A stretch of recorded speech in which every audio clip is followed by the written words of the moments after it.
कई लोग कहते हैं कि पितृ देवता नाराज हो गए, तो क्या सचमुच पितृ नाराज हो जाते हैं? नहीं। बहुत ध्यान से सुनना, क्योंकि ये बातें कम मिलती हैं भागवत जी की कथा, तो हम लोग कहेंगे ही, पर भूमिका में आज चूंकि पितृपक्ष के अवसर पर यह कथा है और पितरों के लिए समर्पित कथा है, इसलिए पहले समझ लें, फिर कथा का आनंद मिलेगा और भाव बनेगा।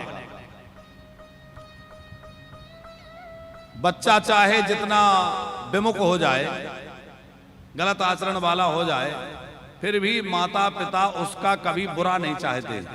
चाहते हैं क्या समयलाल जी? माता पिता बच्चे का बुरा नहीं चाहते। वो कुमारगामी हो जाए, माता पिता का द्रोही हो जाए, उनसे झगड़ता रहे, फिर भी माता पिता उसका बुरा नहीं चाहते। तो जैसे माता पिता बच्चे का कभी बुरा नहीं चाह सकते, उसी प्रकार पितृ भी, वो भी हमारे पूर्वज हैं, हमारा बुरा कभी नहीं चाहेंगे। लेकिन हां, उनको कुछ आशा हमसे लगी होती है। हमारे पितृ जो है वो आशा करते हैं कि हमारे वंश में कोई ऐसा धर्मात्मा पुण्यात्मा पैदा होगा जो कोई ऐसा सत्कृत्य करेगा कि उसके शुभ कर्म के प्रभाव से हम सब लोग जो यातना भोग रहे हैं या दुखों में पड़े हैं, कहीं नरकों में या जहां तहां पड़े हैं, वहां से मुक्त हो जाएंगे और हम लोग भी भगवान के धाम की प्राप्ति करेंगे अथवा स्वर्ग आदि की प्राप्ति कर सकेंगे।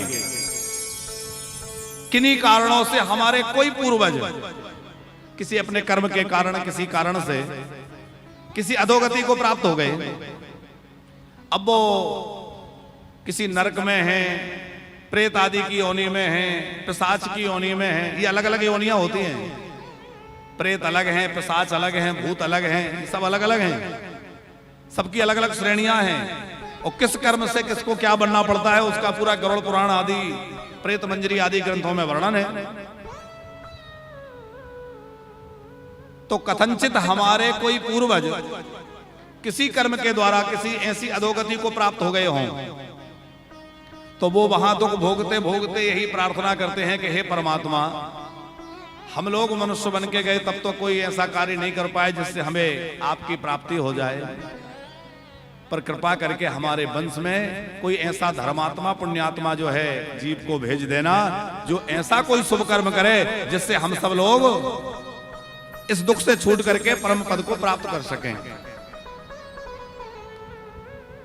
उनको आशा लगी रहती है और जब भी किसी कुल में कोई नए जीवात्मा का आगमन होता है, कोई संतान होती है, तो वो सब प्रसन्नता मनाते हैं कि चलो अब ये जीवात्मा आया है, ये हमारे लिए कुछ करेगा। बड़े प्रसन्न होते हैं कि अब हमारे लिए ये निश्चित कुछ ना कुछ करेगा और हमारा उद्धार हो जाएगा, कल्याण हो जाएगा। और बालक छोटा रहता है, खेल कूद में लगा रहता है, वो सोचते हैं चलो बड़ा हो जाएगा फिर करेगा। फिर वो पढ़ने लिखने में लग गया, उनको लगता है चलो अभी तो पढ़ लिख रहा है और बड़ा हो जाएगा तब करेगा। पढ़ लिख करके शादी ब्याह में लग गया, चलो कोई बात नहीं है, घर गृहस्थी में लग गया है अब करेगा, गृहस्थ धर्म को निभाएगा। उनको वो आशा लगी रहती है। और प्रतिवर्ष जो है इस श्राद्ध पक्ष में विशेष रूप से वो प्रार्थना करते हैं कि प्रभु अब तो कोई ऐसा शुभ कृत्य हमारे परिवार में हो जिससे हमारी सदगति हो जाए। तो बड़ी आशा लेकर के वहां से आते हैं और उनको वहां से 16 दिन के लिए भेजा जाता है, जाओ तुम 16 दिन के लिए मुक्त हो। देखते हैं तुम्हारे परिवार में तुम्हारे बंधु बांधव तुम्हारे लिए क्या करते हैं। और वो आकर के देखते हैं और जिन घरों में उन पितरों के निमित्त कुछ भी नहीं होता, तो वहां वो अत्यंत निराश हो जाते हैं, दुखी हो जाते हैं। श्राप नहीं देते, लेकिन उनकी वो निराशा, उनका वह दुख ही हमारे दुर्भाग्य के रूप में परिणत हो जाता है। हमने उनका कोई स्मरण नहीं किया, उनके लिए ना श्राद्ध किया, ना तर्पण किया, ना ब्राह्मण भोज कराया, कुछ नहीं किया। तो 16 दिनों तक वो यहाँ रहते हैं, बड़ी आशा लगाए रहते हैं, यहाँ वहां घूमते रहते हैं। जब हमने कुछ नहीं किया तो क्या होगा? 16 दिन पूरे होते ही यमदूत उनको पुनः पकड़ लेते हैं और यमदूत उनको घसीटते हुए पुनः पीटते हुए ले जाकर कहते हैं, अरे इन्हीं के लिए तुमने पाप किया था, बड़ी आशा लेकर गए थे, इन्होंने क्या दिया तुम्हें? कुछ किया? तुमने जो अन्याय, अत्याचार, अधर्म किया वो किसके लिए किया? इन्हीं के लिए किया जो आज तुम्हें पानी भी देने तैयार नहीं है। तो उनको बड़े पीड़ा देते हुए ये उलाहना और देते हैं पितरों को। कौन? यमदूत गए थे बड़ी आशा लेकर, इनके लिए तुमने ये पाप कमाए थे, अब इन पापों का प्रायश्चित भोगो, दंड भोगो। कुछ नहीं किया इन्होंने, जीवन भर जिसके लिए तुम पाप करते रहे, देखो आज वो तुम्हें याद करने के लिए भी तैयार नहीं है, वो तुम्हें एक रोटी भी देने तैयार नहीं है, एक ब्राह्मण नहीं जिमाने तैयार है, और तुमने इसके लिए पाप किया। तो उनका भी हृदय अत्यंत दुखी हो जाता है, उन्हें भी पश्चाताप होता है कि सचमुच हमने इनके लिए पाप किया। अरे कथनचित हम इनके लिए संपत्ति जोड़ने में न लगे रहते और धर्म जोड़ाने में लग जाते, धन कमाने में नहीं, हम कदाचित धर्म कमाने में लगे होते तो आज हम इन गतियों में नहीं पड़े होते, इन लोगों में नहीं पड़े होते, आज हमारी सदगति हो गई होती, हम मुक्त हो गए होते। पर जिस संतान के लिए, जिस वंश परंपरा के लिए हमने यह धर्म किया, आज वो हमें पूरी तरह भूल गए, ऐसा उन्हें दुख होता है। और उनका वह दुख, उनकी वह पीड़ा, वो हमारा दुर्भाग्य बन जाती है, वो हमारे जीवन में तरह तरह के उपद्रव प्रारंभ हो जाते हैं। अब कोई एक प्रश्न कर सकता है, समय लाल जी, अब हमें समय लाल जी का नाम ही याद है, भैया का नाम याद नहीं है, क्या नाम है? मनोज जी, जयपुर से। तो मनोज जी, एक प्रश्न खड़ा होता है कि ये बात तो आप उनके लिए कह रहे हैं जिनकी अधोगति हो गई, नरक में चले गए अथवा किसी दुर्गति को प्राप्त हो गए, और जिनकी सदगति हो गई, स्वर्ग में चले गए या किसी उत्तम लोक में चले गए या भगवत धाम चले गए, माने मुक्त हो गए, या फिर किसी अन्य योनि में चले गए। ये भी तो हो सकता है कि उनका जन्म हो गया किसी और रूप में, तो फिर उनको हमसे कोई आशा क्यों रहेगी और फिर हम क्यों करें? ऐसा भी प्रश्न लोगों के मन में आएगा। तो इसका समाधान यह है कि हमारे द्वारा पितरों के निमित्त जो भी श्राद्ध दिया जाता है, यहां तो हम लोग पिंड के रूप में प्रदान करते हैं, ब्राह्मण भोज के रूप में प्रदान करते हैं, गौग्रास के रूप में प्रदान करते हैं, लेकिन हमारे पितृ जहां भी जिस लोक में होंगे उनको उनके आहार के रूप में वह प्राप्त हो जाता है। यदि वो स्वर्ग में है तो अमृत के रूप में उन्हें वहां प्राप्त हो जाएगा, किसी और लोक में है तो वहां का जो भोज्य पदार्थ हैं उनके रूप में उनको वो हमारा दिया हुआ श्राद्ध पिंड प्राप्त हो जाएगा। यदि वो किसी योनि में चले गए, पशु पक्षी की योनि में है, तो उनके आहार के रूप में हमारा पिंड परिणित हो जाएगा, और हमारे द्वारा, संतान के द्वारा दिया हुआ पिंड उनको उनके आहार के रूप में वहां उस रूप में प्राप्त हो जाएगा। कोई कहे कि वो तो मुक्त हो गए और भगवान में विलीन हो गए, तो भगवान में विलीन हो गए तो वह भगवान को तृप्त करने के लिए हमारा पिंड हो जाएगा। आप लोगों में से बहुत लोगों ने पिंडदान किए होंगे, श्राद्ध तर्पण किया होगा। श्राद्ध तर्पण होता है तो जो आचार्य तर्पण श्राद्ध कराते हैं वो बोलते हैं, पितृस्वरूपी जनार्दनाय नमः, पितृस्वरूपी जनार्दनाय समर्पयामि, आदि आदि शब्द बोलते हैं। माने पितरों को जनार्दन अर्थात भगवान विष्णु का स्वरूप माना जाता है। तो यदि हमारे पितृ मुक्त हो गए, भगवान में मिल गए, भगवत पद की प्राप्ति हो गई, तो फिर हमारे द्वारा दिया हुआ पिंड उनको भगवान को प्राप्त हो जाएगा, और हम जो वस्तु भगवान को अर्पित करते हैं वो तो कई गुना होके हमें मिल ही जाती है। दूसरी बात यह है कि हमारे पितृ यदि पितृलोक में होंगे तो वहां के आहार के रूप में उन्हें हमारे पिंड प्राप्त हो जाएंगे।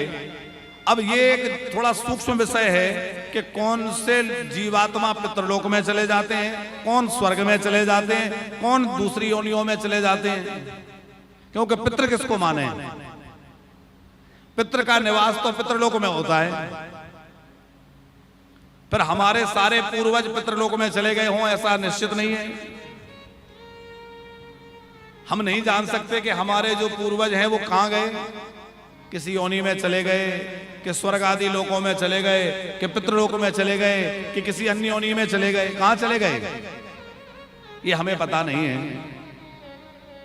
लेकिन यदि हम श्रद्धा पूर्वक श्राद्ध करते हैं तो हम जो श्राद्ध कर रहे हैं, जो सत्कर्म कर रहे हैं, वो उनको वहीं पर जहां भी वो होंगे वहां प्राप्त हो जाएगा। अब आजकल के बुद्धिजीवी लोग तो ये प्रश्न करेंगे कि अरे कैसे चला जाएगा? ये मंत्र शक्ति है और मंत्र शक्ति से बहुत कुछ किया जा सकता है।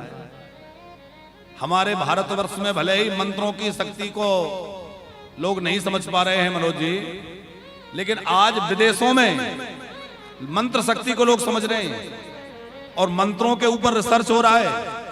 महामृत्युंजय मंत्र, गायत्री मंत्र, इसको समझा जा रहा है। इनके द्वारा जो वाइब्रेशन निकलता है, इनके द्वारा जो कार्य होता है, उसको समझा जा रहा है कि इनमें कितनी सामर्थ्य है, कितनी शक्ति है। मंत्रों में बड़ी शक्ति है और मंत्रों के द्वारा वह हमारा श्राद्ध आदि जो है वह वहां पहुंच जाता है। अब एक बात यह है कि हमारे पूर्वज हमसे आशा लगाए हैं कि हमारे बच्चे, हमारे वंश में जन्म लेने वाले हमारे जो वंशज हैं वो हमारे लिए सत्कर्म करेंगे, और हम नहीं कर रहे हैं तो वो दुखी तो होंगे ही। हमारे द्वारा यदि कर्म का लोप हो जाता है, कोई ये मान ले कि हमने तो गया श्राद्ध कर दिया, बद्रीनाथ में जाके ब्रह्म कपाली में श्राद्ध कर दिया, तीर्थराज प्रयाग में, वाराणसी में, गया जी में, सब जगह श्राद्ध कर दिए। अब हमें तर्पण करने की, श्राद्ध करने की कोई आवश्यकता नहीं है, ऐसा लोग मान लेते हैं। लेकिन ऐसा नहीं मानना चाहिए, क्योंकि श्राद्ध आपने सब जगह कर दिया तो यह माना जाता है कि हमारे पितृ मुक्त हो गए, पर मुक्त होकर भी जहां होंगे वहां हमें श्राद्ध करना चाहिए, इसलिए करें। अथवा हमारे द्वारा श्राद्ध नहीं होगा तो हमारे आगे वाली जो पीढ़ियां हैं वो देखेंगे कि हमारे पिताजी तो कुछ करते ही नहीं थे, तो क्या होगा? उस विधि का लोप हो जाएगा, और विधि का लोप हो जाएगा तो वो विधि आगे कैसे बढ़ेगी? समयलाल जी, श्री रामानुजाचार्य जी महाराज साक्षात लक्ष्मण जी का स्वरूप माने जाते हैं। जब शरीर बहुत ज्यादा वृद्ध हो गया तो दो शिष्य उनको पकड़ के खड़ा करें, तब वो सूर्य नारायण को अर्घ दें। मतलब इतनी शरीर की स्थिति शिथिल हो गई, शरीर शिथिल हो गया कि वो खड़े होकर के सूर्य नारायण को अर्घ नहीं दे पा रहे। तो दो शिष्य उनको पकड़ के खड़ा करें, उस शिष्यों से कहे कि खड़ा करो, हमें अर्घ देना है, और उस अवस्था में भी वो सूर्य नारायण को अर्घ दें और संध्या वंदन करें। तो किसी जिज्ञासु ने उनसे एक बार कहा कि अब आपको ये सब करने की क्या आवश्यकता है? इस सब कर्मकांड से, विधि विधान से आप बहुत ऊपर उठ चुके हैं, ये सब तो करना आवश्यक है, लेकिन एक समय तक। अब तो आप उस सबसे बहुत आगे निकल गए, तो अब आपको ये सब करने की आवश्यकता नहीं है, फिर क्यों करते हैं? फिर आपका शरीर भी अब शिथिल हो गया है, शरीर भी साथ नहीं देता है। उन्होंने मुस्कुरा करके एक उत्तर दिया। महाप्रभु जी ने, स्वामी जी ने कहा कि देखो ये बात बिल्कुल ठीक है कि अब मुझे इस सब की आवश्यकता नहीं रही, लेकिन यदि ये सब मैं नहीं करूंगा तो मेरे जो अनुयायी हैं, मुझे देखने वाले लोग हैं, वो क्या कहेंगे? अरे वो स्वामी जी ने भी ये सब बंद कर दिया था, वो भी नहीं करते थे, तो हम लोग भी छोड़ सकते हैं। तो धीरे धीरे वो भी, मैं तो इसलिए छोड़ रहा हूं कि अब मुझे वो आवश्यक नहीं रहा, पर उनको आवश्यक होते हुए भी वो ये सोच करके कि स्वामी जी वे छोड़ चुके थे तो हम भी छोड़ दें, और मुझे आदर्श मान के वो भी छोड़ने लग जाएंगे, और उनके छोड़ने से क्रिया का लोप होगा, उसका दोष मुझे लगेगा, क्योंकि आचार्य का काम है सदमार्ग का लोगों को आदेश देना, सदमार्ग का अनुसरण कराना। सदमार्ग से लोग भ्रष्ट हो जाएंगे, इसलिए मैं इस अवस्था में भी करता हूं। बात समझ में आ रही है? कि हम क्यों करें, क्योंकि यदि हम नहीं करेंगे तो हमारी जो आने वाली पीढ़ियां हैं वो कैसे देखेंगी, कैसे सीखेंगी, कैसे समझेंगी। और जब वो नहीं सीखेंगी समझेंगी तो हमारे लिए भी वो सब मुश्किल हो जाएगा।